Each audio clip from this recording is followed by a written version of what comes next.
There was smoke and the scent of mystery in the air of Crestvale.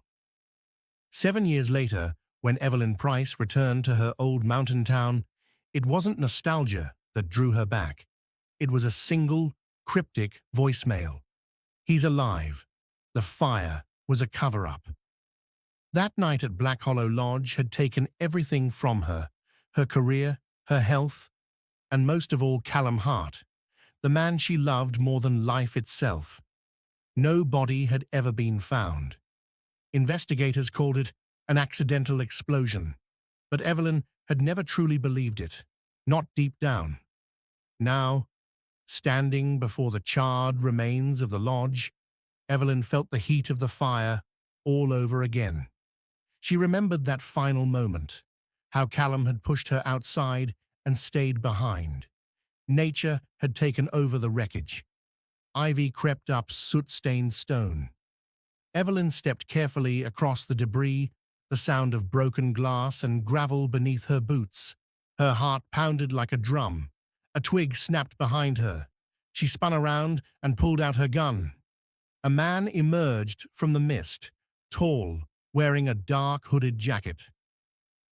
"Evelyn," he said softly. Her hand trembled. "Callum." He pulled back the hood. His hair was cropped short. A deep scar ran across his cheek, one that hadn't been there before, but his eyes, deep blue, filled with sorrow, were unmistakable. "It's me," he said. The gun fell from Evelyn's hand. "You died," she whispered. "I had to." His voice cracked. "If they'd known you were alive, they would have come for you too. You let me grieve. I believed you were gone." "I know," he murmured. "But it was the only way to keep you safe." "Who, Callum? Who's behind this?" He looked around. The lodge wasn't just a resort. It was a front for money laundering, weapons, classified state intel. I found proof, and they tried to silence me. And the fire, a smoke screen. They wanted to erase everything in an accident. I barely made it out. I've been on the run ever since. And now you're dragging me into this. I don't want to, but it has to end. I have the proof. We need to expose them.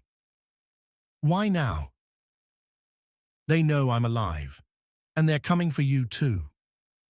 Evelyn's blood ran cold. "What did you do?" He pulled out a black flash drive. "Encrypted data. They'll kill to get it." Suddenly, a gunshot rang out. A bullet ricocheted off a nearby beam. Evelyn ducked and screamed. "They're here." Callum grabbed her hand. "Run!" They sprinted through the woods, pushing past thick underbrush. Gunfire behind them. A black SUV roared after them. At last, they reached an old ranger station. They barricaded the door and slipped inside. The last rays of sun trickled in through cracked windows. Callum gently bandaged his bleeding hand. "I didn't just come back with proof," he said quietly. "I came back for you." Tears welled in Evelyn's eyes. "You broke me." "I had no choice. Hate me if you must. I just wanted you alive." She touched his scar gently. "I never stopped loving you." They kissed, breathless, desperate, full of love and survival.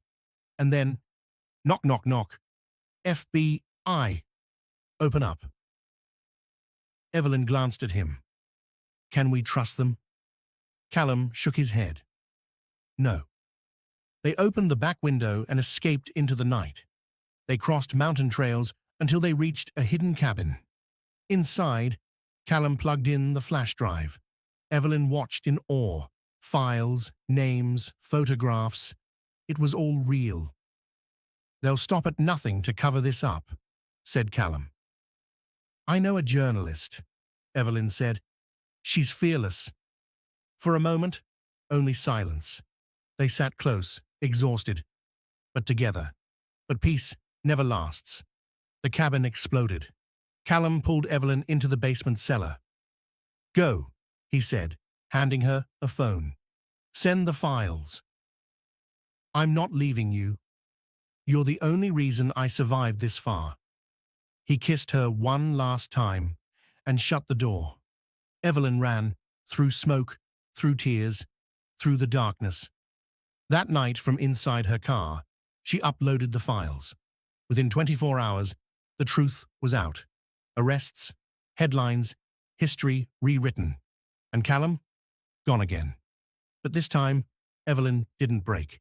She knew Callum was still out there, watching, waiting. And one day, they would be together again. Because their love didn't burn away in the fire. It hid beneath the ashes, ready to rise again.